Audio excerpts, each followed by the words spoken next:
Welcome to the podcast, Science of High Paid, High Performing, Happy Engineers, the show to help engineers develop all skills non technical. My name is Aditya Gute, and I'm a speaker and a performance coach for engineers to transform them into rock stars. Hey guys, welcome to the show. Today we have Martina Felderman. Martina Felderman is a PhD scientist turned career and leadership coach. She spent 15 years as a molecular biologist in the scientific industry and acted as a researcher, mentor, and co-founder of a biotech company. She has always been fascinated by the power of our mind and how our thoughts create our own reality. Martina works with scientists and engineers to provide a unique perspective on their self-awareness and emotional intelligence, two key ingredients for any successful leader. Welcome to the show, Martina. It's a pleasure to have you here. Thank you so much for having me, Aditya. Yeah. So Martina and I also went through the same coach training program. She loves rock climbing. I love rock climbing. She loves adventure sports. I love adventure sports too. We connected through a common friend. Super excited to do this interview with you. So Martina, tell us a little bit about yourself. What made you want to become a coach helping scientists and engineers? Yeah, that's a great question, because when I look back, my journey actually started, I would say, probably 8 or 9 years ago, when I was a scientist, working in the lab, and I was invited to take a leadership course that was specifically designed for scientists. And at that time, I was in San Diego during my postdoctoral research. I flew to Germany where that course was held, and I was just fascinated by it. So it was really helpful for me to understand more of a leadership perspective. And yeah, it helped me enormously in my career.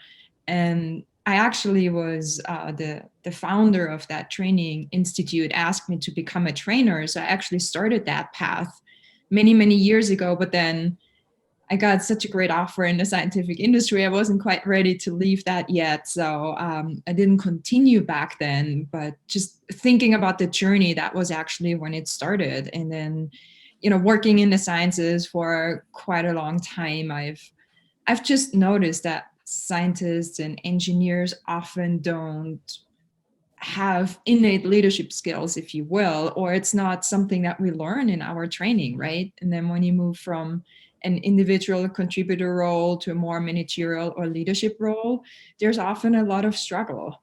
And and I've always been fascinated by that topic and eventually started my own business on that. So you had this fascination around how this, engineers and science brains work, right? And what was the most revealing aspect of that journey? Well, as a scientist, I was always very focused on the rational mind, on solving things logically. I feel like I always had a great sense of intuition, but that wasn't something that I brought into the sciences. And I kind of neglected that skill, if you will. But I feel like it's such a powerful thing to have to tap into, and not just intuition, but generally emotional intelligence. I think that's something that we don't really focus on in the sciences. Yeah, absolutely. And that's, I could totally relate to that. I was never able to tap into my intuition before going through this transformation journey as a coach. So, and you coach engineers and scientists. Tell me why they should work with you. Yeah, I mean, especially, I'll give you a little bit of context. So yeah. sorry about that. No, please go ahead. Engineers and scientists, they are high achievers, right? They know how to figure things out. They have accomplished a lot of things. So why should they work with a coach? Yeah, I feel like there's still a lot of potential being left on the table, especially when folks step into a managerial role. And if they don't pay attention to people dynamics or how the team works, or don't know how to deal with people dynamics, I feel like so much is left on the table, right? Just the potential of the team, but also the manager. the potential of the manager. And that's why I think scientists and engineers can really benefit from coaching, because going back, being focused on rational thinking usually doesn't leave a lot of room for emotional intelligence. And so we're often so unaware of how we're showing up, how we're interacting with others, and most importantly, how to leverage, everyone's unique potential on the team. And that's why I feel like coaching can really shed a light on that. Yeah, totally. I agree with you. And you spoke about helping others uncover their potential, right? That also what engineering leaders can do for their team. Exactly. So the question that's coming to my mind right now is that you are super competitive. As when you set a goal for yourself, you're going to achieve it, and that's how you were operating as a scientist, right? Mm-hmm. And many engineers and scientists, they are high achievers. So what you just said is around helping them become better leaders.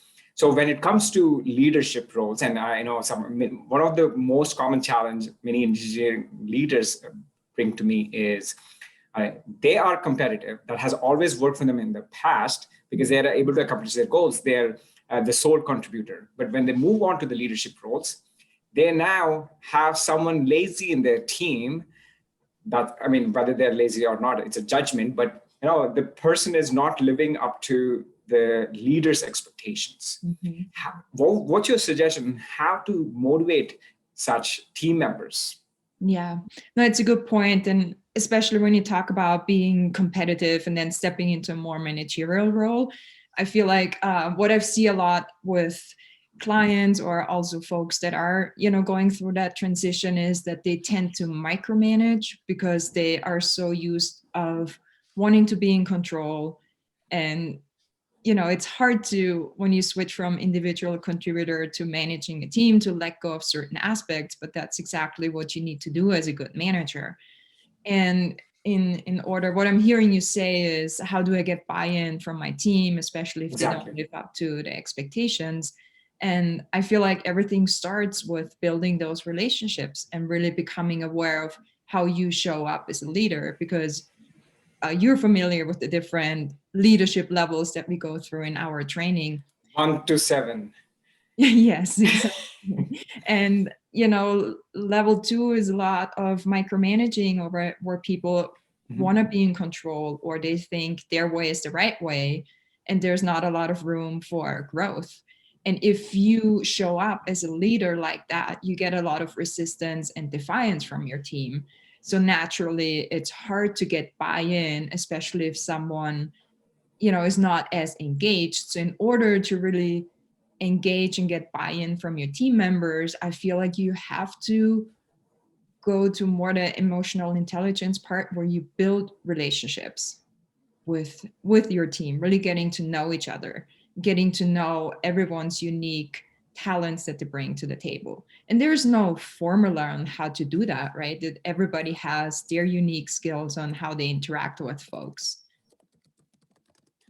Building relationships, that's tough, Martina. I never did that, right? Especially as an engineer. I never did that as an engineer, building relationships. All I was building relationships is with my computer and the software I write.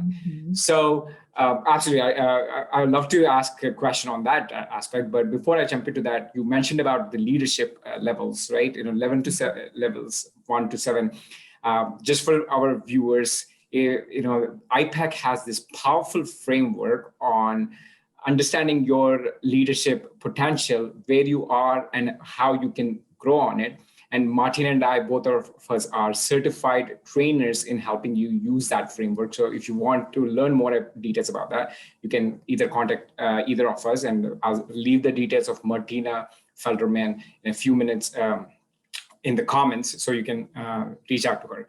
But going back to the point you mentioned before, Martina, which is you spoke about building relationships. And one of the common limiting belief that many engineering leaders have is they are not great relationship builders. They're not good communicators because they never focused on it. and none of their training helped them focus on relationship building or communication. So how do you help them to build those skills? Now, that's a great question. And like you already alluded to this, right? There's a lot of limiting beliefs around that. Yes, it's a fact that we don't get training on this. A lot of scientists and engineers are often introverts, not always, right? But often introverts. So that makes it even harder, or it's also a perceived disadvantage often, I would say. And I start right there, how true is that belief really? Because as we always think, or at least I've seen that a lot in the scientific industry, that you have to be extroverted, you have to promote yourself, and so on and so forth. You need to be very outspoken.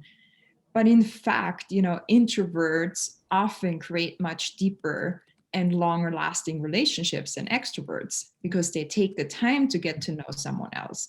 And just getting to the root of that, or when I work with introverted engineers or scientists, just getting a different perspective on how to leverage their unique skills as an introvert, building those relationships. And maybe they don't want to speak up in front of a big group, but there is certainly methods or ways to meet one-on-one with individuals to build those relationships. So you don't have to put on the mask of an extrovert in order to build those relationships. Does that answer your question at all? I think you totally answered that question, and it also tells, it also alludes to the point you previously made, which is there is no one cookie cutter approach. It really depends on your personality. If you're an extrovert, maybe working on your presentations is a great strategy, right? And if you're an introvert, building those one-on-one relationships is a great strategy. Or it could be something else. It could be a combination of both. And how do you determine how you can grow your leadership skills? It's by working with Martina or any other coach. So yeah, those are great insights. And I also want to go back to another question or another point you alluded to. These high performers become micromanagers when they become a leader, right? Mm-hmm. And so I'm going to ask you a little bit of a tough question. So,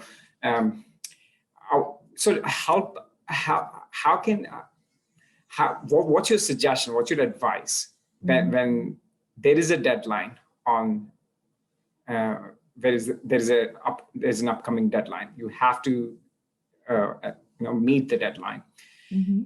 And the direct report who's working in your team is not performing in a way that the project gets done by the deadline. So in that scenario, how do you help the manager? Does he have to decide? Yeah, I'll leave it there. No, go ahead if you want to add something to that. My only thing is, I'm probably giving a closed-ended question. So most of the engineering leaders in this role ask me this question, right? Mm-hmm. Do I have to micromanage and get it done, get the stuff done myself, mm-hmm. or do I, or is there a way for me to motivate the team member so it gets done, or I just don't worry about the deadline? So what is the approach? So it's a good question, because I feel like there are multiple parts to it, right? First, I feel like as a manager, your responsibility should be to build that trust and get the buy-in, as soon as you step into that role, to start working on that, right? So you don't get to a situation where you say, okay, I have this tight deadline, I have underperforming employees, what am I gonna do now? Because there's not as many opportunities if you have to, you can't change someone or get the buy-in and trust if you have a 3-week deadline. However, what I feel really helps is getting your team members engaged, telling them the why are we doing this? What's the importance of the deadline? Get their skin in the game to really understand, okay, also what's in it for them, make it a win-win situation. Remember, level 5 is really lay that out. It's not just do it or else, if you don't do this, then X, Y, and Z will happen, because that's, again, it's the micromanaging and that forceful approach. But getting really the team members on board, and also maybe asking them what you feel like, you could contribute to that, or how can you use your strength in X, Y, and Z area in order to help us achieve that deadline. And what I've seen often is when team members don't know exactly why they're working for a certain goal or why this deadline got shifted, then there's often less buy-in or more resistance. So keeping people informed about what's going on from the top, from senior leadership, on why maybe a certain deadline was moved to a specific date, then it's much easier for them to understand. And also helping them understand what their contribution is and how they can help achieve a bigger goal, to take a little bit more responsibility, in other words. Yeah, I think that those are great answers, and I totally can relate. When I was working as an engineer under another leader, if my manager might tell me 100 times sometime, why this is important to meet a deadline, but nothing will sink in. I'm like, I'll do it at my own pace, right? But what you also suggested is getting the buy-in. Again, that's where what you were saying, right? The soft skills, communication skills becomes critically important, because an effective leader can rally their teams against a deadline. Maybe just tell a great story on why important the deadline is. The effect of your presentation on why a deadline is can make all the difference. And that is something you can achieve if you work on it actively, on building those soft skills. And another suggestion you also gave is bring the senior leader into and have them tell your team why the deadline is important, is another suggestion you gave me.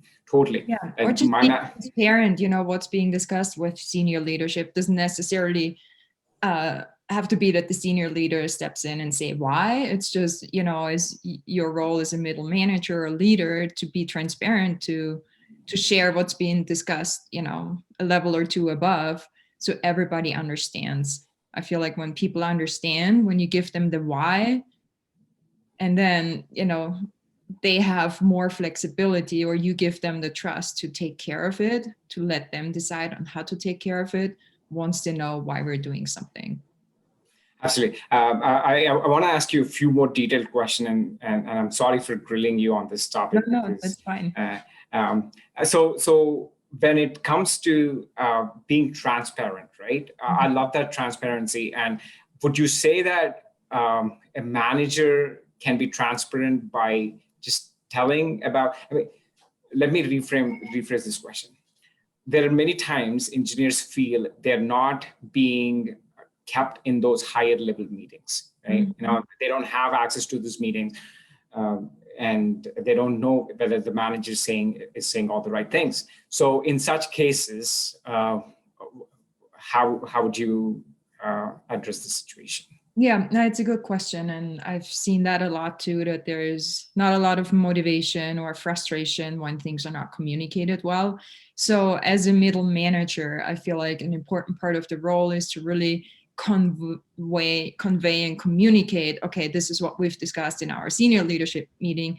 Not everything, just important parts that impact the team, but then also ask the team, is there anything you want me to share with them? Obviously, you can't invite all engineers to senior leadership meetings. That wouldn't make any sense. But as a manager, you can be, the point person to communicate and really make things more transparent as it relates to the team. So I think what you said also is a key point, which is that you can't bring all the team members and put them in a leadership meeting, right? And that's something all the engineers should understand, because sometimes you might feel left out, and that doesn't mean you are less important, that you're not worthy of being in the meeting. It just means that statistically, logically, it's not possible to have like 20 people sitting in that leadership meetings. So that would not be very productive. Yeah. But giving them a voice, I feel like as a manager, you're the one who can really boil down and summarize what has been discussed, but then also take feedback from the team, and make a concise statement to senior leadership if that's appropriate.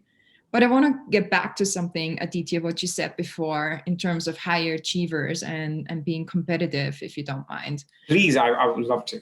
Because I've seen that a lot, and the word perfectionism comes to mind here. And I don't know if you resonate with that at all, but I would say I'm a recovering perfectionist, right?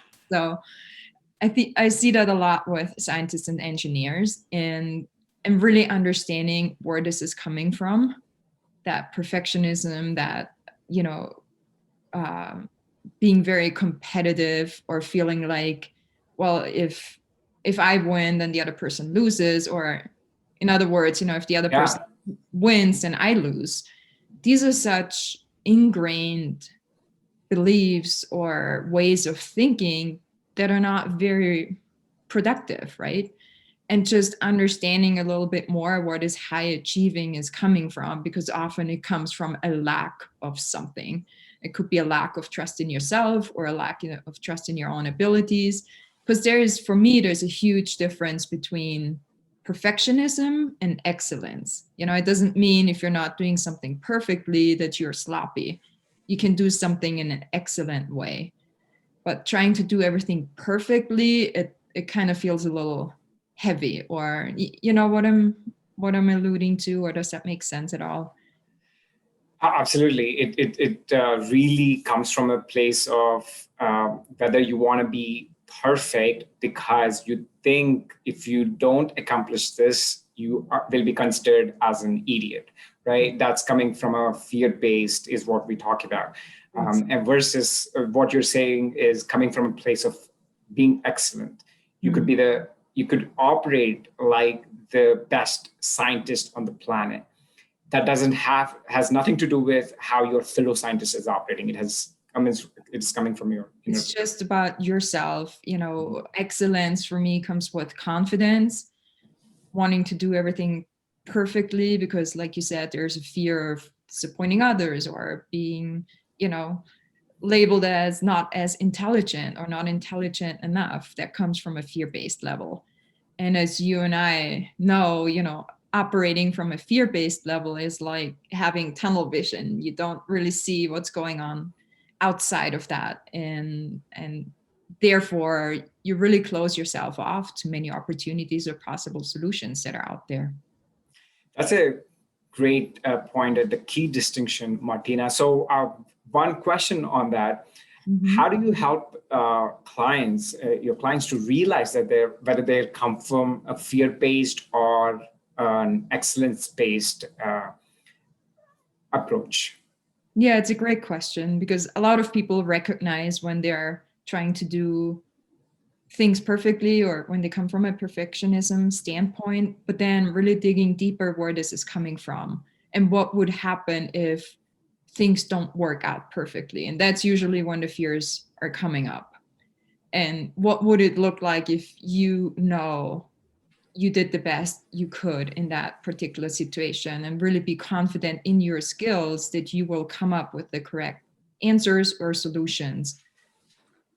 And yeah, that's a whole other topic, but it's very interesting to uncover that, because once clients are aware when they're operating from a fear-based mode, it also feels very different in your body, right? It's more, I feel like, I don't know, like having a lot of weight on your shoulders or clenching your teeth or trying to force something, right? Whereas if you go into a meeting, you're very confident, or you even, come from a perspective of brainstorming, I feel like it's much more open, it's lighter, ideas flow. But when you try to do something perfectly, the feeling of flow is usually not there. I love that. Yeah, absolutely. Like you said, right? It's going to impact many aspects of it, like how you show up in your meetings, how you show up in your life, how much ideas are you encouraging from your team. All of these are going to open up when you have that awareness of whether you're coming from a place of fear or passion. And one of the key points you have alluded to, Martina, is to help people recognize that, because most engineers, I'm sure, who are listening to this podcast, they're thinking, I'm coming from a passion based, right? Because it's natural to think that, because we never think we are coming from a fear based. And the best way to understand that is you pointed, ask yourself this question: what if everything you intend to do completely failed? And that's when you can understand your fears. And by answering this question, I think you will understand whether you're coming from a fear-based or I like what you said about, thinking we're coming from a place of passion, which is true for a lot of scientists and engineers, but then really discerning, okay, my passion, that's the intention why we're doing something. But then how are we doing something? Are we trying to do it perfectly or in an excellent way? Yes, I love that. I love that. Whether you're doing perfectly or in an excellent way. Yeah. And that's a distinction to remember too. And as you know, Aditya, from our training and the framework that you mentioned, it's really understanding that our thoughts create our emotions and that our emotions create our actions. I mean, it's such a powerful tool, right? Or if you want to put it in short, our thoughts really create our reality. And it's a powerful concept. So if you feel like as a leader, you have to micromanage or you have to take control of everything else, otherwise things will fall apart. I mean, this is what you're creating because you don't create trust in your team. And just really getting more awareness around your thoughts and uncovering those beliefs, that's usually a huge turning point for the folks I work with. I love that. And a person who is coming from a place of being excellent, right? What would you say, and this would be the last and closing question, what would you say their beliefs are when it comes to failing? When it comes to what? Sorry, I didn't. When it comes to failing. I feel like it's not, they wouldn't see it as failure. It's more as an opportunity to learn, or also knowing, okay, I've tried this, that didn't work out. Now I'll try the next step. It just gives you additional information. But a lot of leaders who work more in a crisis mode, they try to plan everything out and it has to go exactly the right way. Not sure if that's making sense, but if you never take action and if you're just trying to really figure out, what's the right thing to do, you'll never have clarity. I love the statement, action brings clarity, because even if you make a mistake, you then at least know, okay, this is not the right way to go. I'll move into a different direction. There's more movement, there's more forward movement. And someone who comes from a place of excellence, they will always see the opportunity in the things that haven't worked out. They don't use it as, oh, I'm a failure, or I shouldn't have tried that. They use it as, okay, that's a piece of information. Now I know I want to go that way or improve certain things. Yeah, I mean, there's one question that's coming to my mind as a follow-up question, and this might be a little tough, but if a project is not done, and this is my idea on implementing this project, that this has to be done, and I've enrolled the leadership team that we are going to be successful, and they supported you, they put money behind you and your team, and what I said is going to be done wasn't done. It's a failure. So what would you say to tell a scientist or a manager, engineering manager, who experiences that? Yeah, it's a good question. I think one is to understand why certain things weren't done, and then, communicating that. It's a difficult question because there's, it really depends on why weren't things done, what got in the way, were there some external or internal factors, and then most importantly, how are you going to navigate that in the future?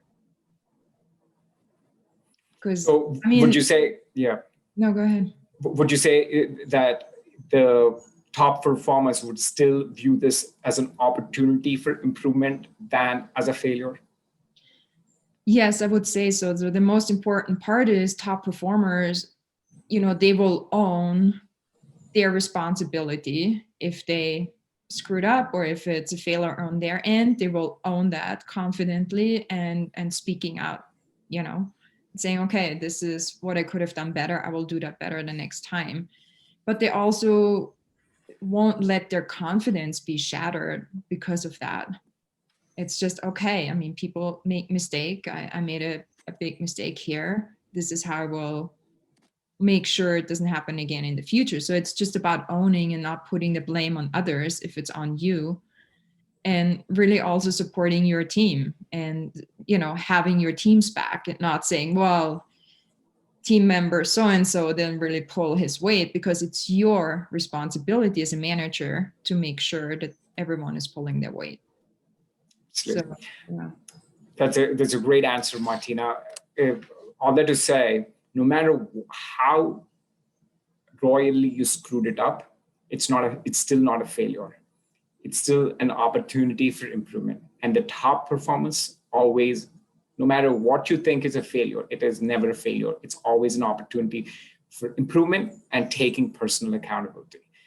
Because, go ahead, sorry. Failure would be to stop and not move forward. That would be a failure.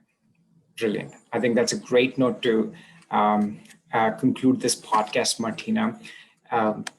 Any other final thoughts that you want to share with the audience today? Yeah, just, for your audience, I haven't made an official announcement yet, but I've actually created an online course that really dives into those 7 levels of leadership. And I think it would be so beneficial for engineers and scientists. And so basically how it works is that people will take the assessment, right? Like you alluded to, yeah. You really get an understanding of how you show up when things go well. What's your unique potential, but then how do you react when you experience a lot of stress? So folks will have access to that assessment to get the personal results, and then they can go through self-paced videos that really explains and goes deeper into each level of leadership. And there are worksheets and strategies and how to really shift out of the lower levels and leverage your true potential. So I'm more than happy to, provide a link for you. The course will be launched next week. And since I love working with engineers and scientists, I'm more than happy to throw in like a 30-minute one-on-one session with me for the first 5 folks that are interested. So I'll send that information to you once I have it. So it hasn't been announced yet. So it's the first time that this is out there, and they will get, first access to that course. I'm very excited. That's fantastic. And I'm sure it's going to be a fantastic program, especially 7 Leaders of Leadership. It's something Martina and we've been through. Great framework to help you understand your leadership skills, your current leadership skills, and the actions you can take to further make them better. Right. And definitely I'll post the link to, if you're interested in reaching out to Martina about this course or anything else, I'll be posting all the links in the description of the podcast. Don't forget to check it out. Thank you so much, Martina, for being with us today. It's a pleasure chatting with you. Thank you, Aditya. Pleasure is mine.